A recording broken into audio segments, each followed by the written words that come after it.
आज बरेच दिवसांनी आपण भेटतो आहोत. मला वाटतं वर्ष सुरू झालं असेल कदाचित. आपली देवी गीता चालू आहे आणि देवी गीतेचे 6 अध्याय आपले संपलेले आहेत. आज आपण 7व्या अध्यायाला सुरुवात करतो आहोत. कारण आपण ज्ञानयोग बघितला, योगमार्ग बघितला, कुंडलिनी योग बघितला आणि देवीचं जे कुंडलिनीचं स्वरूप आहे त्याचा पूर्ण अध्याय, त्याच्यामध्ये असणारी चक्र आणि त्यातून आपण कशा प्रकारे तिची उपासना करायची हे पण आपण पाहिलेलं आहे. तुमच्यापैकी कोणी मागे येत असतील तर लक्षात असेल, तरी हरकत नाही. आज आपण 7वा अध्याय जो आहे भक्ती संबंधी तो बघणार आहोत. जरा सोपा आहे हा, कारण सर्वसामान्य लोकांना भक्ती जास्त आवडते. कारण योग वगैरे करण्याचे दिवस आता एवढे नाही आहेत आणि योग म्हणजे फक्त योगासनं असं समजलं जातं, पण तसं नाही आहे. आसन स्थिरतेसाठी फक्त आसन आहे. आता आपण आरोग्यासाठी फक्त आसनं करतो, पुढे आपण जात नाही. नियम आधीच आपण घेत नाही, एकदम आसन प्राणायाम एवढं करतो. प्रत्याहार धारणा ध्यान समाधीकडेही कोणी जात नाही. त्यामुळे योग म्हणजे नुसतं आसन आणि प्राणायाम असंच आपल्याला माहिती आहे, पण तसं नाही आहे. आधी नियम पाळणं आवश्यक आहे, तर आसन स्थिरता येते. आसन स्थिरतेनंतर प्राणायाम, प्राणायामानंतर प्राणायामाचे बरेच प्रकार आहेत आणि प्राणायामानंतर मग प्रत्याहार धारणा ध्यान समाधी तिथंपर्यंत जायचं असतं. तरी ठीक आहे, आता आपण भक्तीसंबंधी बोलूया. हिमालय आणि देवीचा संवाद आहे. आपल्या लक्षात असेल की तारकासुराचा वध करण्यासाठी देवानी सतीला परत जन्म घ्यायला सांगितलं, कारण शंकराच्या पुत्राकडून तो होणार होता म्हणून. आणि मग देवी म्हणते की मी हिमालयाच्या कोटी जन्माला येईन. तर हिमालय म्हणतो की तू जन्माला येणारच, तुझं स्वरूप मला कळत नाही, तू आल्यानंतर तुला मी सांभाळू कसं मुलगी म्हणून. कारण देवी जन्माला येणार, मग तिला तिचं स्वरूप काय आहे, तिचा स्वभाव कसा आहे, तिला सांभाळायचं कसं, तर हे सगळं मला तू समजावून सांग. म्हणून ही देवी गीता आहे 10 अध्यायाची. तर त्यातला हा जो 7वा अध्याय आहे तो आपण पाहूया. हिमालय म्हणतात मातेला, हे आई, जो मध्यम प्रकारचा अधिकारी पुरुष आहे. अधिकार म्हणजे आपली किती तयारी झाली आहे इथपर्यंत आपला अधिकार असतो. म्हणजे आपण 7वी पास झालं तर 8वीत जायचा अधिकार आहे, त्याला अधिकार असं म्हणलं. इथं अधिकार म्हणजे पद नाही आहे कुठलं. तर आपली पूर्वतयारी किती आहे, त्या पूर्वतयारीनुसार आपण कुठल्या पायरीवर आहोत तिथपर्यंत त्याच्या पुढे जायचा आपल्याला अधिकार आहे. तसं तो म्हणतो की मी म्हणजे मध्यम अधिकारी पुरुष आहेत, त्यांना सहज त्यांनी ज्ञान व्हावं, तू कशी आहेस ते समजावं.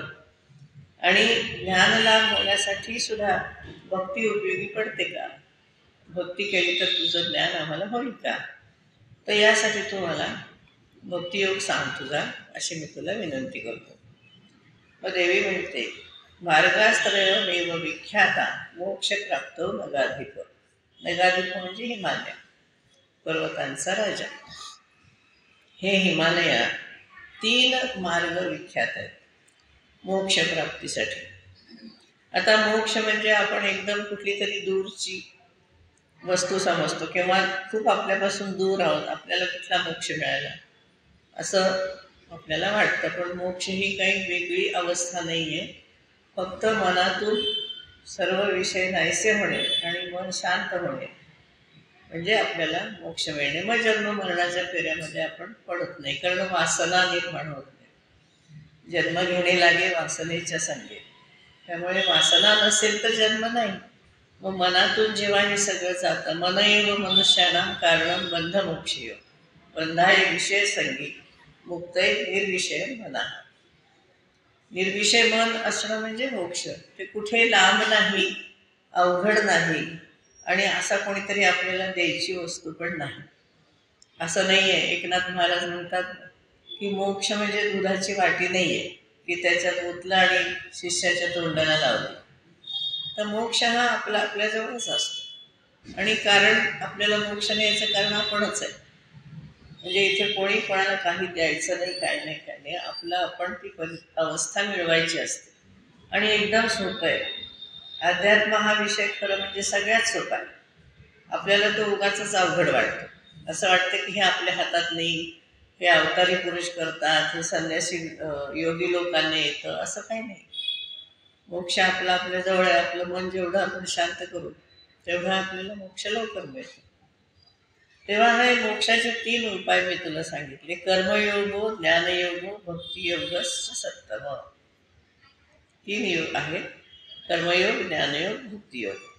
हे मी तुला मागच्या वेळी पण मी सांगितलेलं आहे की याच्यामध्ये ज्ञान सांगितलेलं आहे, योग सांगितलेला आहे, तर भक्तियोग सांगते. त्रयाणामपि योगः कर्तुं शक्योऽस्ति सर्वथा. तिन्हीपैकी कुठल्याही योगाने तुला मोक्षप्राप्ती होऊ शकते. सुलभत्वान मानसत्वान कार्याच इत्यादी क्रिया. सुलभ आहे, मनाने करायचे आहे, द्रव्य व्यय नाही, शरीराची पीडा नाही, असा जो आहे तो भक्तियोग आहे. तो सोपा आहे. याच्यामध्ये आपल्याला द्रव्याचा विनियोग करावा लागत नाही, शरीराची पीडा नाही, आणि मनाच्या वृत्तीने फक्त संपादित होतं. आणि हेच अवघड वाटतं माणसाला. मनाची वृत्ती शांत करण्यासाठी कुठल्याही दुकानात औषध मिळत नाही. बाकी तुम्हाला सायकॅट्रिस्ट वगैरे देतात, पण ते कसं असतं, तात्पुरतं तुम्हाला शांतता मिळावी, ट्रँक्विलायझर असतं ते, झोप लागावी, थोडा वेळ तरी स्वस्थ राहावं म्हणून देतात. पण मनाची वृत्तीच जिथे थांबेल असं कुठलंही औषध बाजारात उपलब्ध नाही. आणि गुरुसुद्धा मार्ग दाखवतील, ते आपल्या वृत्तीचा लय करू शकत नाही. त्यामुळे ही आपल्याला मिळवायची आहे, आणि ती सगळ्यात सोपी गोष्ट आहे मिळवायची. गुणभेदान मनुष्याणाम सा भक्तीस त्रिविधा मता. आता त्रिगुण सगळ्यांना माहिती आहेत. तुम्ही खूप लेक्चर्स ऐकता, इथे प्रवचन ऐकता, तेव्हा माया त्रिगुणात्मिका आहे. सत्वरजतम हे गुण आहेत. भगवद्गीता पण तुम्ही पाठांतरही केलं असेल, मुखोद्गत केली असेल, तुम्हाला हे 3 गुण माहिती आहेत. तर या 3 गुणांच्या भेदाने मनुष्याची भक्ती सुद्धा 3 प्रकारची असते. कशी असते? परपीडां समुद्दिश्य दंभकृत्वा पुरस्सरम. मनुष्याची भक्ती राजसी, तामसी किंवा सात्विक असते, पण दंभपूर्वक केलेली आणि दुसऱ्याला त्रास देण्यासाठी केलेली भक्ती ही वाईट असते. जिथे ज्याला आपण काळी जादू वगैरे म्हणतो, किंवा हे अघोरी मंत्र वगैरे असतात, असे जी आहे ती परपीडेसाठी केलेली तामसी भक्ती. त्यांनी मोक्ष मिळत नाही, उलट ती उलटून येते आणि त्या माणसालाच त्रास होतो त्याचा. दुसरी आहे मात्सर्य क्रोधयुक्त तस्या भक्तिस्तु तामसी परपीडादिरहिता स्वकल्याणार्थमेवच. मत्सर क्रोध यांनी जो उपासना करतो त्याची भक्ती तामसी. रावण पण भक्त होता, हो ना, त्याचा पुत्र इंद्रजित तोही भक्त होता, हिरण्यकश्यपू, हिरण्याक्ष, सगळ्यांनी भक्ती केलेली, पण ती कशी आहे? दुसऱ्यांना त्रास देण्यासाठी, दुसऱ्यावरती स्वामित्व मिळवण्यासाठी अशी भक्ती आहे. त्यामुळे ती तामसी भक्ती होती. पण दुसऱ्याला त्रास न देता पण स्वतःच्या कल्याणासाठी सुद्धा भक्ती केली जाते. तिला सकाम भक्ती असं म्हणतो आपण. नित्यम सकाम हृदये यशोर्थी भोगलोलुपहा तत्तत् फलसमाप्ते माम उपासते ती भक्तितः. हे सकाम भावाने केलेली, यश मिळावं, भोग मिळावा, असं करून सुद्धा खूप भक्ती केली जाते. ती कशी आहे? फलप्राप्तीसाठी. आणि अतिशय अनन्य भक्ती करतात ते सुद्धा. म्हणजे जर आपल्याला एखादी, आता आपण अनेक अडचणी येतात संसारात, मग आपल्याला कोणीतरी सांगतं गुरुचरित्र वाचा, सप्तशती वाचा, मग ही भक्तीच आहे. पण ही कशी आहे? आपल्या अडचणी दूर व्हाव्यात, आपल्याला यश मिळावं, आपल्याला भोग मिळावेत, आपलं कुटुंब चांगलं राहावं, त्यांना मुलं बाळा चांगली व्हावीत, अशा भावनेने केलेली भक्ती असते ती सकाम भक्ती. बहुधा सर्व लोक अशा प्रकारचीच भक्ती करतात, आणि त्यात परपीडा नाही आहे, त्यामुळे तसं काही त्याला वाईट मानायचं कारण नाही. ती भक्ती आपल्या कल्याणासाठी असते, म्हणून तिला राजसी म्हणायचं, कारण त्याच्यामध्ये स्वार्थ असतो, आपला नाही म्हणलं तरी. त्यामुळे ती सकाम भावाने केलेली.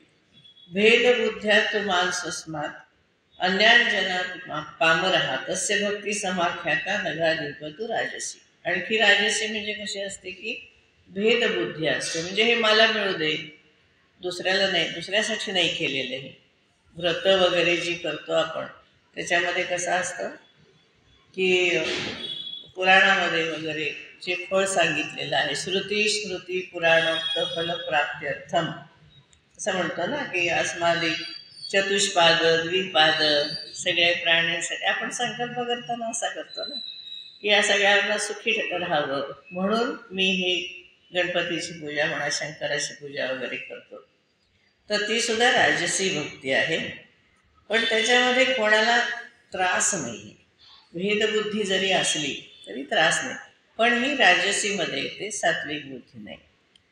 परमेशार्पणम कर्म पापसंक्षालनायचं वेदोक्तत्वाद अवश्यत्व तत्कर्तव्यम तू मया निशा. परमात्म्याला अर्पण करणारे कर्म हे पापनाश करतात. आपण भगवद्गीता ऐकता सगळेजण. तर ते जे कर्म आहे ते नेहमी तुम्ही केलेली मला आवडतात. म्हणजे पापक्षालन होतं, कर्माने काय होतं, पापक्षालन होतं. जे भगवत पूज्यपाद शंकराचार्य जे म्हणतात की ज्ञानादेव तू कैवल्य न तू कर्मणा. है ना, ज्ञानाने मुक्ती मिळते, कर्माने नाही. पण कर्म कसं आहे, चित्तशुद्धीसाठी आवश्यक. कर्माला अनावश्यक कोणी मानलेलं नाही. कर्म करणं अत्यंत आवश्यक आहे आणि त्याने काय होतं तर चित्तशुद्धी होते. कर्माने चित्तशुद्धी होते. त्यामुळे वेदोक्त कर्म तस्मात शास्त्रांप्रमाणे ते कार्याकार्य व्यवस्थित. गीतेने सांगितलं ना की कर्म कसं पाहिजे, शास्त्रशुद्ध, बाय प्रॉपर चॅनल. आपण म्हणतो ना की आपल्याला एखाद्या अधिकाऱ्याला भेटायचं आहे, काही कामानिमित्त, तर आपण योग्य त्या मार्गाने जातो ना की कोणी ओळखीचं आहे का काय, आधी कोणाला भेटायचं मग कोणाला भेटायचं, मग त्या अधिकारी माणसाला आपण भेटतो. कोणतीही गोष्ट जर व्यवस्थित त्या योग्य मार्गाने केली तर ती सक्सेसफुल होते, यशस्वी होते. तसं कर्मसुद्धा जर करायचं असेल तर ते विधियुक्त करायला पाहिजे. मला वाटलं म्हणून मी केलं असं नाही. अलीकडची मुलं म्हणतात आम्ही असं करू, काय बिघडलं. काय बिघडलं ते बिघडल्यावर कळतंच त्यांना, है की नाही. त्यामुळे योग्य मार्ग जो चॅनल आहे, जो पाथ आहे त्याचा, त्याप्रमाणे गेलं पाहिजे. जसं आपण स्वयंपाक करताना ना गॅसवर भांडं ठेवून आधी तेल घालू मग फोडणी घालू, ती तडतडली पाहिजे, ओके. असं थांबून करतो की नाही आपण, गडबड नाही करत त्याच्यामध्ये. आणि जर एकदम सगळं टाकलं, त्याच्यात तेल टाकली मोहरी टाकली तर कसं होईल, नाही होणार स्वयंपाक नाही. म्हणजे तो सुद्धा आपण कसा करतो, विधिवत करतो. विधी म्हणजे असं फार मोठा त्याला काही अर्थ घ्यायचा नाही. व्यवस्थित झालं पाहिजे, सगळं क्रमाने झालं पाहिजे, क्रमशः झालं पाहिजे. तेव्हा हे त्याला म्हणायचं विधिवत कर्म, वेदोक्त कर्म. आणि विधी आणि निषेध, असं करू नये तसं करू नये असं म्हणतो ना. ते विधी निषेध कशासाठी असतं तर आपलंच कर्म व्यवस्थित व्हावं म्हणून असतं. ज्या गोष्टीचा निषेध आहे ते करायचं नाही. डूज आणि डोंट्स म्हणतो आपण, करायचं नाही. आता आपण म्हणतो सिग्नल मोडायचं नाही. कधीतरी ॲक्सिडेंट होतोच, जे जोशात जातात त्यांचा, तेव्हा ते आपल्यासाठी असतात. निषेध आपल्यासाठी असतो, विधी आपल्यासाठी असतो. त्यामुळे हा जो भाग आहे कर्माचा तो अतिशय महत्त्वाचा आहे. म्हणजे जरी आपल्याला सात्विक भक्ती करायची असली तरीसुद्धा आपल्याला कर्म हे नेहमी विधियुक्त करायला हवं. या सगळ्याच बाबतीमध्ये आपण एकदम असं कुठलं कर्म करायला गेलो तर आपल्याला त्रास होतो. म्हणजे कर्म उलटतं असं आपण म्हणतो त्याला, की आपल्याच अंगावर येतं ना घाईघाईने केले की. त्यामुळे विधिवत कर्म करणं अतिशय आवश्यक आहे. आणि ते सुद्धा कसं, ईश्वरार्पण. आपल्या ऋषीमुनींनी आपल्या दैनंदिन जीवनामध्ये हे बसवलेलं आहे. आपण जरी पहिल्यांदा म्हणत असलो श्रुती स्मृती पुराणोक्त फलप्राप्त्यर्थम वगैरे, तरी शेवटी आपण काय म्हणतो की कृष्णाय स्वाहा, है ना, इदं सर्वं कृष्णार्पणमस्तु, विष्णवे नमः विष्णवे नमः विष्णवे नमः, असं आपण शेवटी म्हणतो. हे आपल्याला बसवलं कशासाठी? तर त्या कर्म आपण ईश्वराला अर्पण केले जातं आपोआपच. फक्त समजून केलं तर लक्षात येतं, न समजता केलं तर ते गुरुजी म्हणतात आपण तेवढ्यापुरतं करतो. पण आपल्याकडे ही पद्धतच ठेवली की सगळं झालं की विष्णवे नमः विष्णवे नमः म्हणायचं. म्हणजे हे सगळं भगवान विष्णू किंवा भगवान शंकरांच्याकडे आपण अर्पण करतो. त्यामुळे आपली जी कर्म आहेत ती समजून उमजूनच करायला पाहिजेत. प्रॉपर चॅनलनी जायला पाहिजे. जो मार्ग दाखवलेला आहे त्या मार्गाने जायला पाहिजे. मग आपल्याला त्रास होत नाही. हे लोकांसाठी काही करायचं नाही आहे, आपल्यासाठी आपली कर्म ही चांगली केली पाहिजे. मग आपल्याला गोंदवलेकर महाराज हे सगळे संत लोक आहेत ते काय म्हणतात की नामस्मरण करत जा. नामस्मरण करता करता केलेले कर्म आपोआपच ईश्वराला मिळून जातं. जे इतका सोपा पण मार्ग सांगितलेला आहे. पण आपल्याला काम करत असताना ईश्वराची आठवण होत नाही तशी. आपलं लक्ष कामामध्ये असतं. त्यामुळे हे दोन्ही जमवणं तसं अवघड असतं. पण तरीसुद्धा वेदोक्त कर्म, विधियुक्त कर्म ही करणं आवश्यक आहे ना. गीतेमध्ये म्हणले पुन्हा की ओम तत्सत इति, म्हणून ओम तत्सत म्हणायचं शेवटी. म्हणजे हे कर्म ईश्वरार्पण.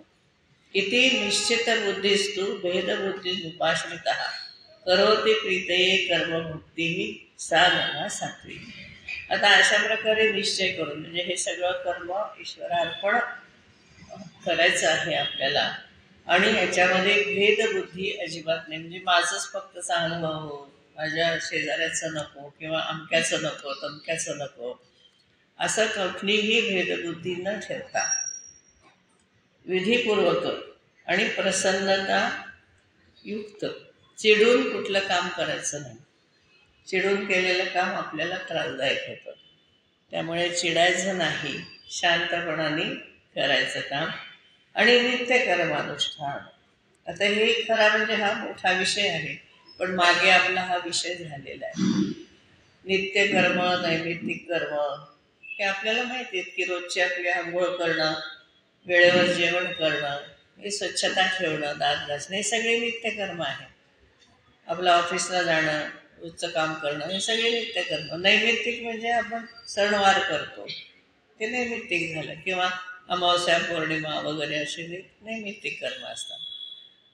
त्यामुळे ही काही कर्म मात्र असे असतात की ती तुमच्या कर्तव्यामध्ये येतात असं नाही, पण तुम्ही लोकांसाठी करता. जसं आपल्या स्वातंत्र्यवीरांचे वगैरे कर्म असतं ते त्यांच्यासाठी ते करत नाहीत, समाजाच्या हितासाठी करतात. तर अशी कर्म जी असतात ती कर्म ही ईश्वरासाठी केलेले असतात, समाजाच्या कल्याणासाठी केलेले असतात. त्यामुळे ती पुण्यकारक कर्म असतात. किंवा उदाहरणार्थ विहीर बांधणे, तलाव बांधणे, शाळांना मदत करणे, अन्नदान करणे. आपल्याकडे हा खूप मोठा विषय आहे खरं. कर्माचा जो विषय आहे त्याच्यामध्ये आचार, व्यवहार आणि प्रायश्चित्त हे 3 विषय येतात. आपल्या स्मृतींच्या मध्ये आणि धर्मशास्त्रामध्ये 3 प्रकार सांगितलेत: आचार, व्यवहार आणि प्रायश्चित्त. तर आचारामध्ये दैनंदिन आचार, नित्य नैमित्तिक सगळी कर्म येतात. व्यवहारामध्ये आपण ज्या पदावर आहोत किंवा आपण ज्या ठिकाणी आहोत तिथे कसं वागायचं, म्हणजे आपण पुत्र म्हणून वडिलांशी कसं वागायचं, पती म्हणून पत्नीशी कसं वागायचं, पिता म्हणून मुलांशी कसं वागायचं, समाजाचा एक नागरिक म्हणून समाजात कसं राहायचं, अधिकारी असेल समजा तर राजाकडे जायचं असेल तर त्या ठिकाणी कसं वागायचं, हा सगळा व्यवहार आहे. आणि आचार आणि व्यवहार याच्यामध्ये चूक झाली तर प्रायश्चित्त आहे. पूर्वी एकदम त्या माणसाला मोठी शिक्षा करत नसत तर प्रायश्चित्त घ्यायला लागत. ती छोटी मोठी प्रायश्चित्त असायची, लहान मोठी. मोठं कर्म काही चुकलं असेल तर मोठं प्रायश्चित्त, लहान काय असेल छोटंसं तर छोटं प्रायश्चित्त असेल, पण प्रायश्चित्त असायचंच. समजा खोटं बोललं तर नाथ महाराजांनी पण सांगितले की 108 वेळा रामनाम घ्या, हे प्रायश्चित्त. आता आपल्याला तर सारखंच घ्यावं लागेल ना रामनाम. खोटं बोलूच नाही त्यासाठी, पण रामनाम घ्यावं. तर असे लहान मोठे आहेत. काही वेळेला उपास सांगितलेले आहेत. आता उदाहरणार्थ आपल्या हातून काही होत असेल, आपल्याला कळतही नाही की काही चूक झाली, तर आपल्याकडे उपास सांगितले. विशेषतः एकादशीचा उपास हा महत्त्वाचा सांगितला आहे. हे एक प्रकारचं प्रायश्चित्तच असतं, स्वतःला उपाशी ठेवायचं. हे प्रायश्चित्त आहे एक प्रकारचं. जेवायचं नाही जरी इच्छा झाली तरी. खरा उपास म्हणजे खिचडीवाला किंवा याचावाला उपास नाही. खरोखरीच उपाशी राहणं हे एक प्रकारचं प्रायश्चित्त आहे. आपल्याकडे त्यांनी प्रत्येक गोष्टीला असं प्रायश्चित्त ठेवलं. समजा चुकून आपण कोणाला पाय लागला तर आपण पटकन नमस्कार करतो की नाही. आपण त्या माणसामध्ये देव पाहतो, देवाला लागला पाय असं आपण समजतो आणि नमस्कार करतो. तर हे सुद्धा एक प्रकारचं प्रायश्चित्त विधीच आहे. मग चुकलं माझं असं. तर असे अनेक प्रायश्चित्त आपल्याकडे सांगितलेले आहेत. तर त्यामध्ये तीर्थयात्रा वगैरे असं खूप खूप आहेत. म्हणजे ते मोठी यादी आहे त्याची. म्हणून दान सांगितलंय की सगळं आपण आपल्यासाठी मिळवायचं नाही, तर थोडंफार आपण दान झालं पाहिजे. म्हणून मग पर्वकाळी दान आपल्याकडे छान बसवले पहा सगळे. अशा प्रकारे आपल्या सगळ्या सणांचा अभ्यास होत नाही, चेष्टा मात्र केली जाते. तो अभ्यास नीट झाला ना तर कळेल की पर्वकाळी दान द्या. पर्वकाळी दान का द्यायचं, तर आपण नेहमी आपल्यासाठी मिळवत असतो, मग आपल्यातलं थोडं लोकांना दिलं पाहिजे, ही भावना त्याच्या पाठीमागे आहे. मग त्यासाठी दिवस संक्रांतीचा पर्वकाळ आहे, ग्रहणाचा पर्वकाळ आहे, है ना. असे अनेक पर्वकाळ सांगितलेले आहेत. तर त्यासाठी तेव्हा दान द्यावं. म्हणजे दान हे सुद्धा आपल्या नित्यकर्माचा नैमित्तिक कर्माचा एक भाग आहे की हे दान दिलं गेलं पाहिजे. तसं आपल्या ऋषी मुनींनी हे सणांच्या निमित्ताने हे सगळं बसवलेलं आहे. पण अलीकडे त्या सणांचं महत्त्व लोकांना कळत नाही, त्यामुळे त्याची चेष्टा होते की काय होतंय, दान दिलं, संक्रांतीला कसलं वाढ द्यायचं असतं. पण संक्रांतीला त्यावेळेला सगळी धान्य वगैरे येत असतात. मग आपल्या शेतातलं धान्य थोडं दुसऱ्याला द्यायचं, ज्याच्याकडे कमी आहे त्याला. त्याच्यामध्ये काय मग ते सुगडीत ते सगळं फार सुंदर आपलं शास्त्र आहे, पण दुर्दैवाने ते सांगितलं जात नाही. तेव्हा हे असं दान देणं, त्याचे सगळे आचार व्यवहार प्रायश्चित्त. आणि आपल्याकडे जेव्हा मुंज वगैरे लग्न असतं तेव्हा प्रायश्चित्त विधी असतोच बघा. लक्ष दिलं जातं किंवा नाही त्या घरातल्या लोकांचं, पण एक प्रायश्चित्त विधी, तर्पण केलं जातं पितरांना आणि प्रायश्चित्त विधी असतो. आपल्यापैकी कोणी पुरोहित असतील तर त्यांना माहीत असेल की प्रायश्चित्त विधी हा असतोच. कारण आपल्या हातून कळत न कळत अनेक चुका झालेल्या असतात. आपल्याला जरी किती वाटत असलं की मी बरोबर वागलो, तरी सुद्धा एवढं आपलं वागणं कुठे ना कुठेतरी आपल्या स्वभावानुसार चूक झालेली असते. त्यामुळे हा प्रायश्चित्त विधी असतो. पितरांना तर्पण पाहिजे, प्रायश्चित्त पाहिजे, हा विधी सगळा आपल्या शास्त्रामध्ये बसवलेला आहे. त्यामुळे निदान एवढं तरी आहे की जे काही कार्य करायचं ते शास्त्रशुद्ध करावं. तेव्हा हे कर्म अशा प्रकारे केल्यानंतर मग त्याच्यामध्ये भेदबुद्धी नको, प्रसन्नता हवी, आणि मग आपलं नित्यकर्मानुष्ठान केलं की मग ती भक्ती कशी होते, सात्विक भक्ती होते. तुम्हाला नारदांची गोष्टही माहिती असेल की खरा भक्त कोण आहे. कथा माहीत असेल सगळ्यांना, है ना. ते नारद विचारतात भगवान विष्णूला की मी तुझा खरा भक्त आहे. ते म्हणतात कोण आहे तुझा खरा भक्त. ते नारदांचं नाव घेत नाहीत. त्याला म्हणतात असं कसं मी त्रिलोकात हिंडतो, नारायण नारायण करत असतो सारखा, आणि भक्त नाही कसा. तर म्हणजे तुझा अमक्या अमक्या ठिकाणी त्यांच्या घरी राहा, त्याचं नाव सांगतात. बघ तो काय करतो, तो माझा खरा भक्त आहे. म्हणून मग नारदांना ते पाठवतात. तर ते एक मोठा जमीनदार असतो आणि मोठा त्याचं कारभार असतो, म्हणजे खूप मोठा. मग आपल्या खेडेगावातल्या भाषेत बारदाना म्हणतात बघा, मोठा बारदाना असतो. म्हणजे गुरं घरात माणसं जास्त सगळे असे. तर मग त्यांच्याकडे राहायला जातात ते. तर तो काय करतो, मोठा जमीनदार, सकाळी उठल्यावरती देवाला नमस्कार करतो, मग आपलं आपलं काम करतो, दुपारी जेवायच्या आधी एकदा नमस्कार करतो आणि रात्री झोपताना एकदा नमस्कार करतो. 3च वेळा नाव घेतो दिवसातून. मग नारद म्हणतात हे काय मी 24 तास नारायण नारायण करत असतात, 3च वेळा नाव घेतो. म्हणून ते परत विष्णूंच्याकडे येतात. म्हणतात तुम्ही असं काय म्हणतात, तो 3च वेळा नाव घेतो. मी तर सारखं म्हणत असतो. ते म्हणतात ठीक आहे, मी तुला एक काम सांगतो. मग एका भांड्यामध्ये ते तेल किंवा पाणी तत्सम काहीतरी देतात आणि ते म्हणतात की हे घेऊन तू 3 पृथ्वी प्रदक्षिणा करून ये, मग मी तुला सांगतो. मग आता ते एक थेंबही सांडता कामा नये, मात्र नीट लक्ष देऊन जा. आणि मग ते त्या भांड्याकडे बघत बघत हळूहळू हळू ते पृथ्वी प्रदक्षिणा करून येतात 3 वेळा. आणि त्यांना सांगतात बघ, एक सुद्धा थेंब मी सांडला नाही. मग ते म्हणतात हे करत असताना तू किती वेळा माझं नाव घेतलंस? म्हणे हे एकदाही नाही. कसं शक्य आहे म्हणले, त्या भांड्याकडे बघू का तुझं नाव घेऊ? तेव्हा तो मग हा हा माणूस म्हणजे 3 वेळा नाव घेतो, तू एकदाही घेतलं नाही. तेव्हा खरा भक्त कोण? असं म्हणजे आपलं नित्य कर्म करत असताना एकदा शेवटी झोपताना कर्म भगवंताला अर्पण करायचं. सांभाळ बाबा म्हणायचं, तुझी दुनिया तू सांभाळ, असं. तेव्हा ती सात्विक भक्ती होते. परभक्ते हे प्रापकेय भेदबुद्ध्यावलंबना पूर्वप्रोक्ते ही भक्ती ही न परप्रापिकम येते. सात्विक भक्ती ही परम प्रेम स्वरूप आहे. परभक्ती हे परमभक्ती कशी आहे? परम प्रेम स्वरूप आहे. पण स्वतः कशी आहे? भेदबुद्धी त्याच्यामध्ये राहत नाही. राजसी आणि तामसी भक्ती आहे ती कशी आहे? पराभक्ती नाही आहे. भगवद्गीतेमध्ये पराभक्ती हा शब्द आहे. परमशांती, परमज्ञान, पराभक्ती हे 3 शब्द भगवद्गीतेमध्ये आहेत. पराभक्तीने तिथे अव्यभिचारी भक्ती म्हटलेला आहे. आता इथे व्यभिचार हा शब्द आपल्याला फक्त वैवाहिक संबंधामध्ये आपल्याला माहिती आहे की दुसऱ्या कोणावर तरी, आपल्या पतीपेक्षा किंवा पत्नीपेक्षा कोणावर तरी दुसऱ्यावर प्रेम केलं तर त्याला आपण व्यभिचार म्हणतो. पण व्यभिचार म्हणजे कसं असतं की एका ठिकाणी आपलं निष्ठा लागते.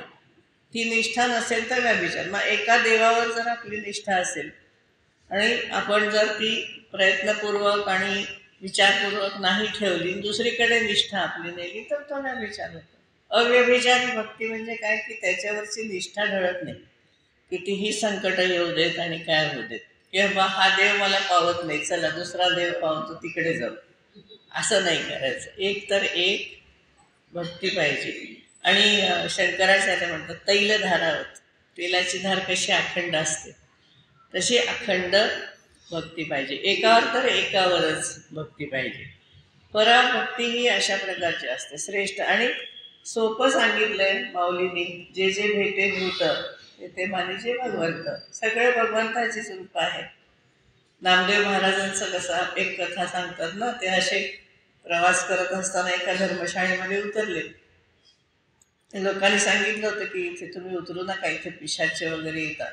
ते म्हणे बा सगळीकडे विठ्ठल आहे, पिशाचे वगैरे मला काय माहिती नाही. मग असं ते रात्री झोपला असताना एक अकराळ विकराळ येतं ना पिशाचे. तेव्हा ते म्हणतात, अरे विठ्ठला कुठल्या रूपात आलायस तू?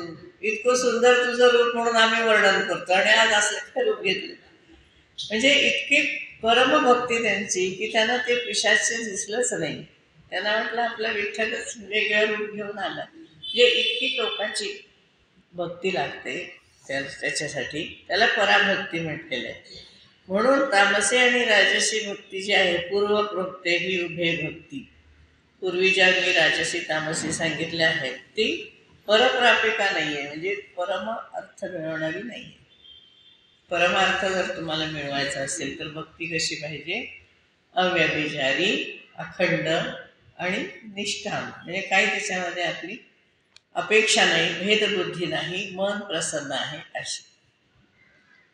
आता हा विषय आल्यानंतर ते म्हणते की आता पराभक्ती म्हणजे काय नेमकं ते कळायला पाहिजे ना. म्हणून देवी सांगते, अधुना परभक्तीं तू प्रोच्यमाना निबोधमे मद्गुण श्रवणम नित्यम आणि मम नाम अनुकीर्तनम. पहिल्यांदा सुरुवात तिने कुठून केली? श्रवणापासून. परभक्ती म्हणजे काय? पराभक्ती म्हणजे काय? तर नेहमी माझ्या गुणांचं श्रवण करणं आणि कीर्तन करणं. आता याच्यामध्ये विषय असा मोठा आहे की श्रवण जे आहे ते कशा प्रकारे करावं. आपण दासबोध अनेक वेळा वाचला असेल, त्याच्यामध्ये 4 समास आहेत श्रवणाचे. तर त्यामध्ये त्यांनी श्रवण कसं करावं हे सांगितलेलं आहे. मग श्रवण कसं असतं तर विद्यार्थ्यांनी केलेलं श्रवण आहे, हो की नाही. नंतर एखाद्या असिस्टंटने केलेलं श्रवण आहे. हे सगळे वेगवेगळ्या प्रकारे श्रवणाचे प्रकार असतात. तसं गुरुंनी शिष्याला ज्ञान देताना शिष्याने केलेलं श्रवण आहे. तर त्यांचं असं म्हणणं आहे की श्रवण म्हणजे लिसनिंग हे जे आहे हे कम्युनिकेशनचं एक साधन आहे. जो चांगलं श्रवण करतो त्याला चांगलं कम्युनिकेशन करता येतं, कारण त्याला तो विषय कळलेला असतो. म्हणून चांगला लिसनर पाहिजे. पहिल्यांदा माणूस चांगलं श्रवण करणारा पाहिजे, म्हणजे दुसरा काय म्हणतोय ते नीट लक्ष देऊन ऐकलं पाहिजे. आणि आपण काय करतो, घाईघाईमध्ये ऐकतो. विषय वाटतो तेवढा सोपा नाही. आपण बोलत असताना एखादा माणूस आपल्याशी बोलतोय तर संपूर्ण कॉन्सन्ट्रेशन आपलं त्याच्याकडे नसतं. आपल्या मनामध्ये दुसरे अनेक विचार चालू असतात त्यावेळेला. काय ना, आता आपण भेटलो रस्त्यामध्ये काय सांगतो तर आपल्या मनात असं नाही, आपल्याला भाजी घ्यायची आणि तो किती वेळ बोलत बसायचं, ते काय सांगते इकडे आपलं लक्ष नसतं. ऑफिसमध्ये तसंच होतं. दुसरे काही विचार असले मनामध्ये की आपले बॉस काय बोलतात नेमकं श्रवण होत नाही. मग त्याच्यासाठी ती थिअरी ऑफ लिसनिंग मोठा विषय एज्युकेशनमध्ये डेव्हलप झालेला आहे. आणि त्याच्यावरती खूप मोठ्या एज्युकेशनिस्टची लेक्चर्स आहेत, रिसर्च पेपर्स आहेत की कसं कसं श्रवण करावं. म्हणून ज्ञानेश्वर महाराजांनी सुद्धा दरवेळेला सांगितलं ना की श्रवण कसं करावं. तर चकोराची पिलं चांदणं जेवढ्या नाजूकपणाने घेतील चव घेतील त्याची, तेवढं नाजूकपणाने तुम्ही श्रवण केलं पाहिजे. म्हणजे इतकं श्रवणामध्ये पूर्ण कॉन्सन्ट्रेशन पाहिजे की एक सुद्धा शब्द गळाला नाही पाहिजे. शारदीयेचे चंद्रकळे है ना, ती ओवी बघा, जे चकोर तलगे तर तेवढी मने मवाळे तुम्ही हे श्रवण करा असं त्यांनी सांगितलं. तसं समर्थांनी सुद्धा श्रवण करताना बाहेर काय गडबड चालली आहे नको. त्यांनी तर इतकं मजेशीर सांगितलंय की आपण एखादी प्रवचनाला बसलोय आणि एखादी सुंदरी तिकडून चालली की सगळ्यांचं लक्ष गेलं तिच्याकडे, असं त्यांनी लिहिलंय. कोणाचं लक्ष चप्पल आपलं सुरक्षित राहतील की नाही तिकडे आहे. कोणाचं जेवण भरपूर झालेलं असतं, पोटात गॅसेस असतात, तिकडे लक्ष असतं. म्हणजे असं इतक्या प्रकाराने आपलं माइंड डायव्हर्ट झालेलं असतं की आपल्याकडून श्रवण सुद्धा चांगलं होत नाही. तर फार सुंदर थिअरी ऑफ लिसनिंग ज्ञानेश्वर महाराजांनी पण सांगितले आणि समर्थ रामदासांनी पण सांगितले. तेव्हा श्रवण इतकं चांगलं पाहिजे की शब्द आपला कानापर्यंत मनापर्यंत तो गेला पाहिजे. नाही तर पुष्कळदा आपण म्हणतो ते छान सांगितलं आपण, मला नाही सांगता येणार काय सांगितलं, तिथे ऐकलं सोडून दिलं असं होतं, किंवा आमचं डोक्यावरून गेलं असं पण म्हणतो आपण.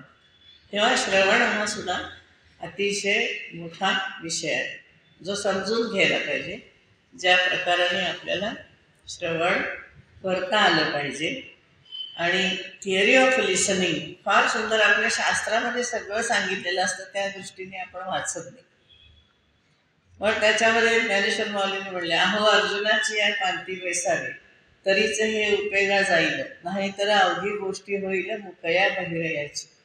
ज्ञानेश्वरी ऐकताना जर तुम्ही अर्जुनासारखे झाला नाही तर मुक्याने सांगितलं बहिऱ्याने ऐकलं झाली ज्ञानेश्वरी सगळी, असं होईल असं त्यांचीच ओवी आहे. अर्जुनाची पालखी बैसावे म्हणजे काय हे आधी समजून घेतलं पाहिजे. गीता शिकायची असेल तर आपण अर्जुन व्हायला पाहिजे. पण अर्जुन कसा असतो त्याचं वर्णन माऊलीने केलेलं आहे की तो चंद्रवंशातला आहे, 12 वर्ष न झोपता त्याने अभ्यास केलेला आहे, सगळ्यात मोठा धनुर्धर आहे आणि श्रीकृष्णाचा सखा आहे. कितीतरी त्याचे गुण सांगितलेत त्याने. मग अर्जुनाच्या पांती केव्हा बसायचं आपण असा आपल्याला प्रश्न पडतो. तर तरीच हे उपयोगा जाईल. तसं मद्गुण श्रवणम, देवाचे गुण ऐकायचे म्हणजे काय करायचं हा मोठा प्रश्न आहे. आपल्याला वाटतं की हो चला आपण थोडं रामाची कथा ऐकली झाली, पण रामकथा कशी आहे, शतकोटी प्रविस्तरण. रामकथा कशी आहे, शतकोटी प्रविस्तरण, 100 कोटी योजने तिचा विस्तार आहे. ती कथा आपल्याला ऐकायची, आपल्या डोक्यातही नसतं ते. रामकथा अशी आहे. आणि हे ब्रह्मदेवाकडे जेव्हा सगळे लोक गेले होते ते रामकथेसाठी, तिची एक हे आहे पुराणामध्ये की त्यांनी कथा वाटली सगळ्यांना, सगळी देत देत देत भगवान शंकरांकडे, भगवान शंकरांकडे बसले होते सगळे, तर रामकथा देतो म्हणाले तुम्हाला. मग कोणी काय काय घेतलं त्याच्यामध्ये, शेवटी ते म्हणले 2 अक्षरं मी देणार नाही त्यातली. शतकोटी प्रविस्तर जे आहे, 100 कोटी अक्षर आहेत त्यातली मी 2 अक्षरं कोणालाही देणार नाही. ती कोणती अक्षर आहेत तर राम. एवढं रामाचंच महत्त्व केवढं आहे बघा, लक्षात घ्या. शतकोटी प्रविस्तरम राम रक्षतेचा रामाचं महात्म्य ते कसं ऐकलं पाहिजे, गुणश्रवण कसे केले पाहिजे. मद्गुण श्रवणम पुस्तक घ्या तुम्ही, एवढं कसं श्रवण केलं पाहिजे. भगवंताचे गुण श्रवण करायचं म्हणजे काय, अख्खं देवी भागवत देवी पुराण आहे. देवीचे गुण श्रवण करायचे म्हणजे इतकं सोपं नसते श्रवण सुद्धा. आणि चांगलं श्रवण केलं तर मग गुण संकीर्तन आलं, मग आपल्याला त्याचं महत्त्व कळतं, मग आपण ते लोकांना सांगतो.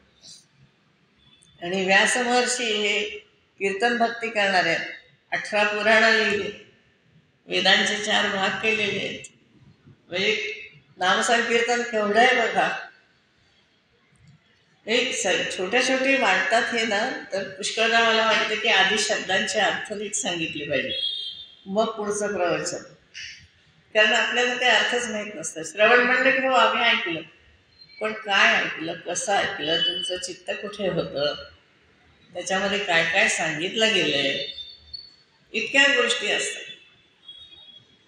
साधं साधं रायटिंग स्किलमध्ये बघा तुम्ही, रायटिंग स्किल तुम्ही हा लिहायचं आहे आपल्याला, लिहा, एक पत्र लिहा साधं. कसं लिहायचं, मग आपल्याला शिक्षक शिकवतात की पहिल्यांदा पत्ता लिहा तुमचा, है ना. पहिलं श्री, मग पत्ता.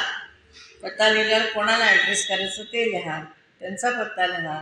मग तुम्ही त्याचा काय सब्जेक्ट आहे वगैरे ते लिहा. मग महोदय किंवा महोदया किंवा काय रिस्पेक्टेड सर, रिस्पेक्टेड मॅडम, मग कोण आहे लिहिणार, तर आय एम अंडरसाइंड अमुक अमुक अमुक. मग त्याचा आशय, मग पुढे त्याच्यामधले जे एक्सप्लेनेशन आहे ते, शेवटी तुम्हाला त्यातनं काय हवं ते, मग थँकिंग यू वगैरे खालचं सगळं. म्हणजे एक त्याच्यामध्ये सुद्धा एक पद्धत आहे की नाही, जी शिकवली जाते आपल्याला. तसं श्रवणाची पण एक पद्धत आहे, गुणसंकीर्तन करण्याची पण एक पद्धत आहे. हे सगळं नीट शिकलं पाहिजे. ते नुसतं वाचणं सोपं आहे. ठीक आहे, देवी भागवत वाचलं, साधं महाभागवत वाचलं, रामायण वाचलं, गीता वाचली, पण ते वाचताना आपण केलं काय, नेमकं वाचलं म्हणजे काय केलं. लिसनिंग तुम्ही करता, श्रवण करता म्हणजे काय करता, ऐकता म्हणजे काय करता, सांगता म्हणजे काय करता.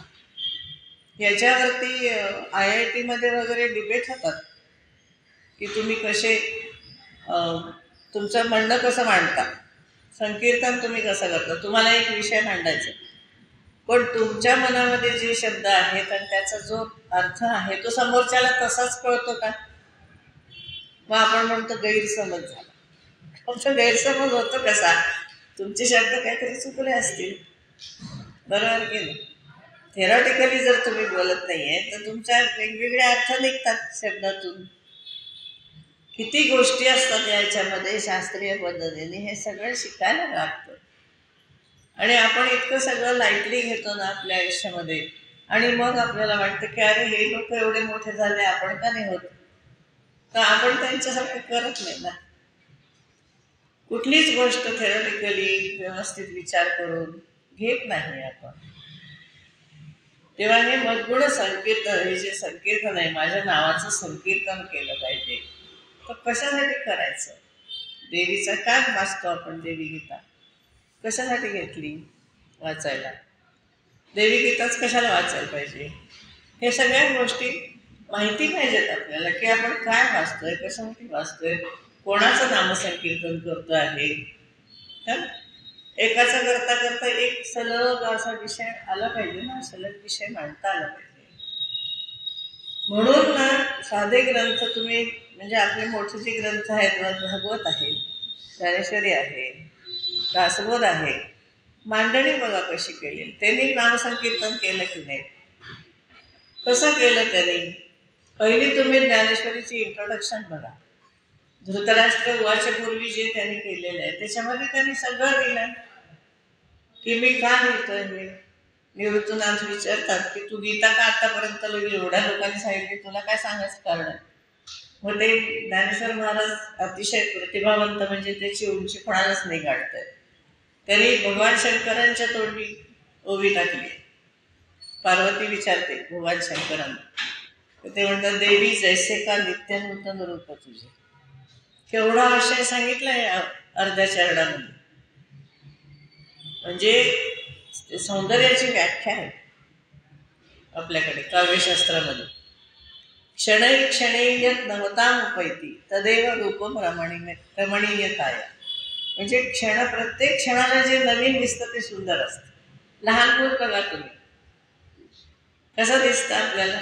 क्षणोक्षणी त्याचे चेहऱ्यावरचे एक्सप्रेशन सामूहिक बदललेले असतात, ते किती छान वाटतं आपल्याला.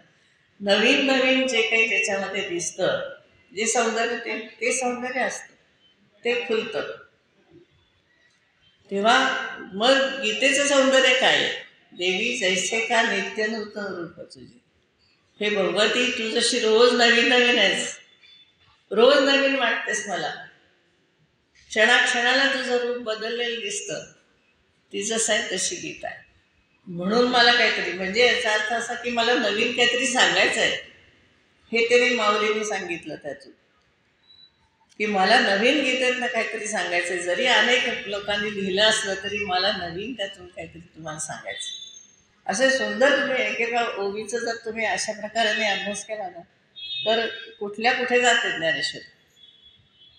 म्हणून ते नामसंकीर्तन कसं करायचं, कोणाचं करायचं, ते सुद्धा आपल्याला शिकायला लागतं.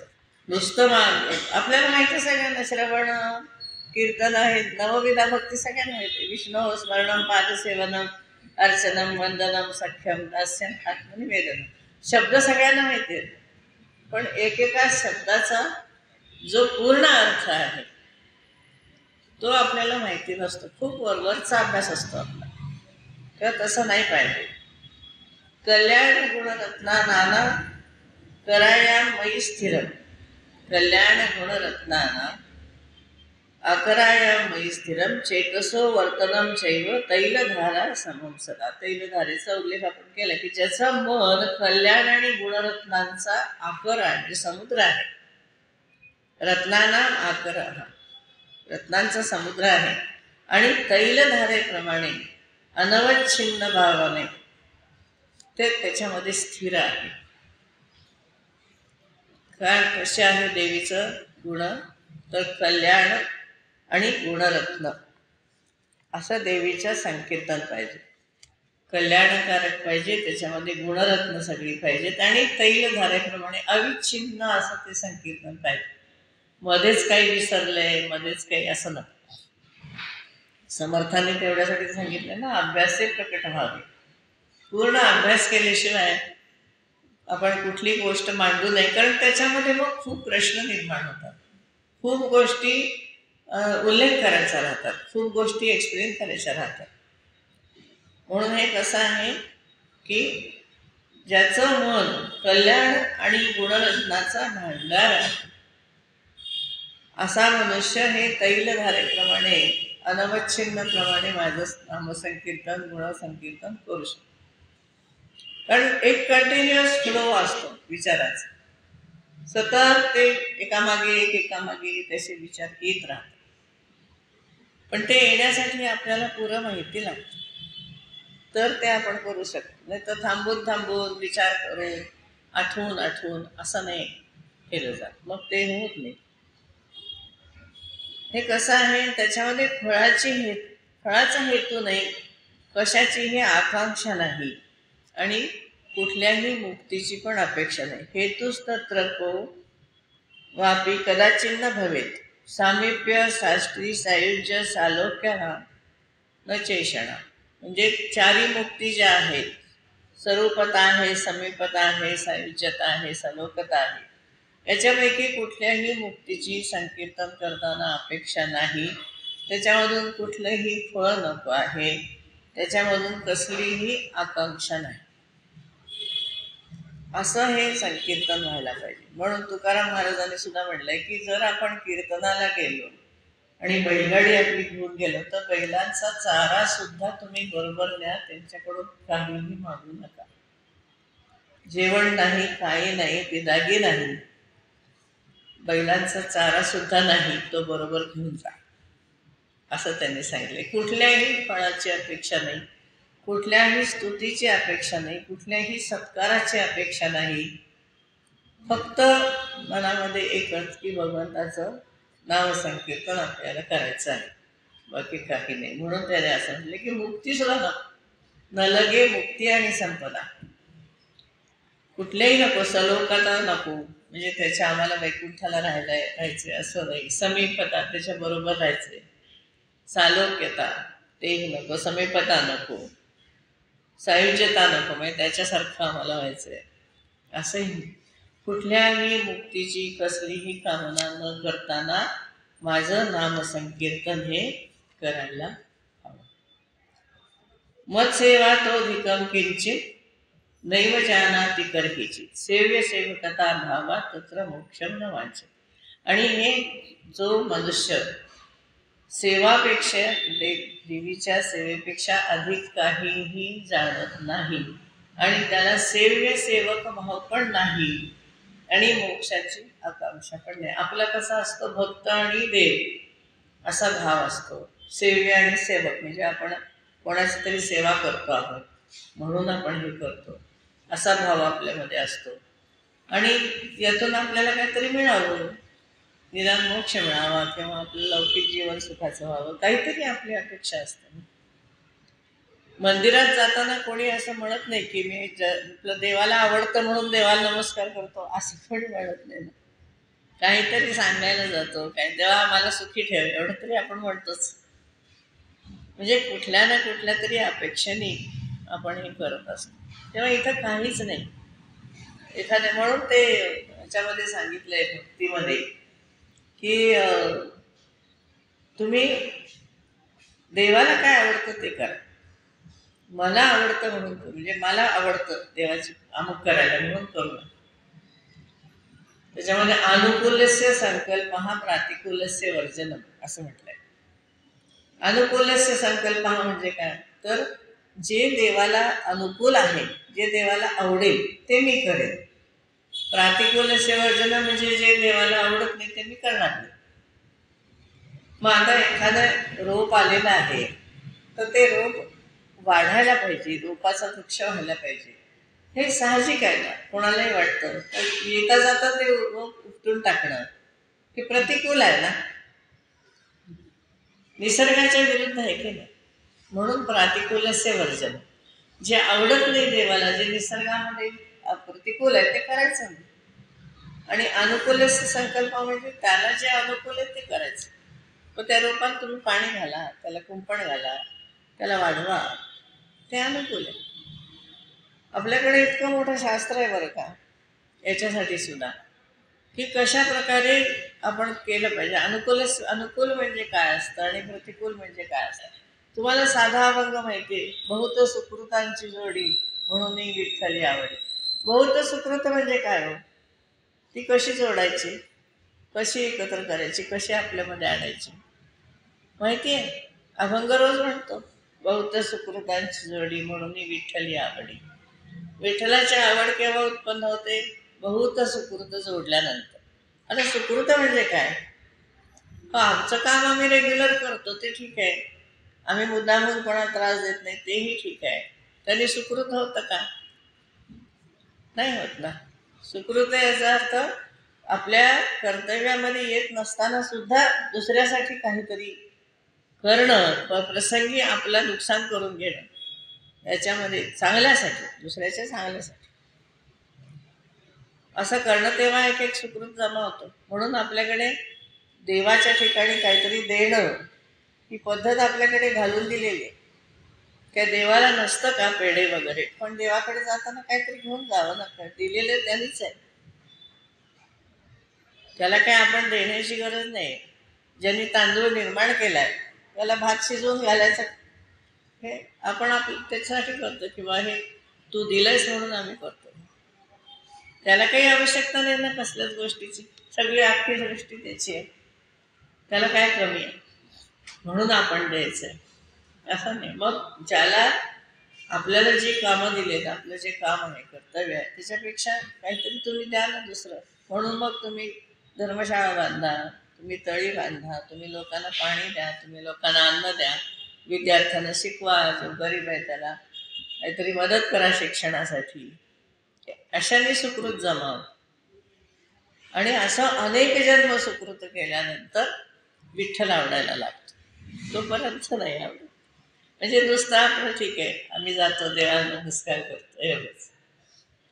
तेव्हा हे सुद्धा म्हणजे देव सुद्धा कोणाच्या घरी जन्म घेतात किंवा कोणाच्या घरी असा भक्त जन्माला येतो हे सुद्धा सांगितलं की 12 वर्ष जे कुटुंब अत्यंत सात्विकतेने वागलेलं आहे, सगळे कुळधर्म कुळाच्या वेदोक्त विधीपूर्वक कर्म ज्यांनी केलेली 12 जन्म, जे 12 पिढ्या म्हणू आपण, 12 पिढ्या ज्या घरामध्ये हे सगळं होतं त्याच्याकडे एखादा भक्त जन्माला येतो. मग इतकं सोपं आहे काय? एखादी पिढी चांगली निघेल, एखादी निघणारी नाही. 12 पिढ्या सलग पुण्यवान निघणं ही किती अवघड गोष्ट आहे. मग अशांच्या घरी येतात एखादे महात्मे, म्हणजे किती सुकृत जोडावं लागतं. अभंग म्हणायला सोपा आहे, सुरामध्ये म्हणा, तालामध्ये म्हणा, पण तो नाही कळाला तर काय उपयोग आहे. म्हणून खूप सुकृत जमा झालं पाहिजे मग हे. म्हणून हे सगळं हे सांगितलं तेवढ्यासाठी की सेवेसेवक भाव सुद्धा त्याच्यामध्ये नाही. एक श्लोक बघूया आपण मग असं.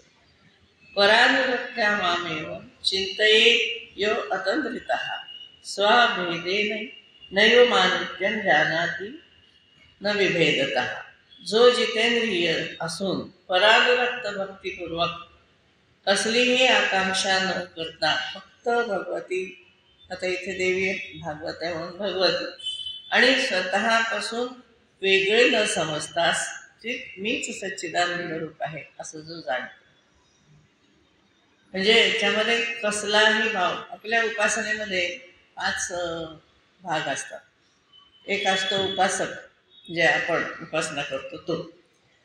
दुसरं ज्याची उपासना करायची तो देव. तिसरी उपासनेची प्रक्रिया, जे काही आपण स्तोत्र म्हणून पूजा करू. दुसरं गुरु, आपल्याला कोणी सांगितलेली आहे ती उपासना. आणि ग्रंथ, कुठला तरी ग्रंथ आपण ज्ञानेश्वरी वाचतो, गुरुचरित्र वाचतो, काहीतरी आपण ग्रंथ एक घेतो. तर याच्यामध्ये उपासक हा त्या उपास्यापासून दूर असतो बराच. त्याच्यामध्ये ग्रंथ आहे, गुरु आहे, उपासनेची प्रक्रिया आहे. आता हे सगळं पार करून उपासकाला उपास्य व्हायचं. मध्ये आत स्टेप्स आहेत सगळ्या. म्हणजे उपासक हा उपासनेची प्रक्रिया करतो. मग ती प्रक्रिया करताना आपणच हे सगळं आहोत. उदके न्हाणो तरी रूप ते तुझे, है ना, कासेयाने पूजा करू केशी राजा, माहिती असेल अभंग तुम्हाला तुकाराम महाराजांचा. तेव्हा ते सगळं आपणच आहोत. गुरु आणि आपली उपासना वेगळी नाही. गुरु, ग्रंथ, उपासनेची प्रक्रिया आणि उपासक वेगळे नाही. आणि नंतर उपास्य आणि हे बाकी सगळं एकच आहे. अशी उपासनेची चढत्या पायऱ्या आहेत. तेव्हा उपासक आणि उपास्य ह्या मधल्या सगळ्या पायऱ्या पार करत उपासक जेव्हा उपास्य होतो ती खरी भक्ती म्हणलं त्यांनी. बघा अवघड आहे म्हटलं तर सोपं आहे, समजून घेतलं ना तर सोपं जातं. म्हणून अध्यात्म हे सगळ्यात सोपं आहे असं वाटतं. समजलं तर. समजून नाही घेतलं तर असं वाटतं की हे आपला प्रांत नाही, बघू रिटायर झाल्यावर बघू काय आहे, तोपर्यंत बघायचं काही कारण नाही. तेव्हा ही परानुरक्ती म्हटलंय. अतिशय जितेंद्रिय होऊन परानुरक्तीने अतिशय प्रेमाने जो मलाच मीच स्वतः सच्चिदानंद रूप देवी स्वरूप आहे असं समजतो तो भक्त हा खरा भक्त असतो. थांबूया. सर्वे भवन्तु सुखिनः, सर्वे सन्तु निरामयाः, सर्वे भद्राणि पश्यन्तु वा कश्चित् वा करे. ओम शांती शांती. हरी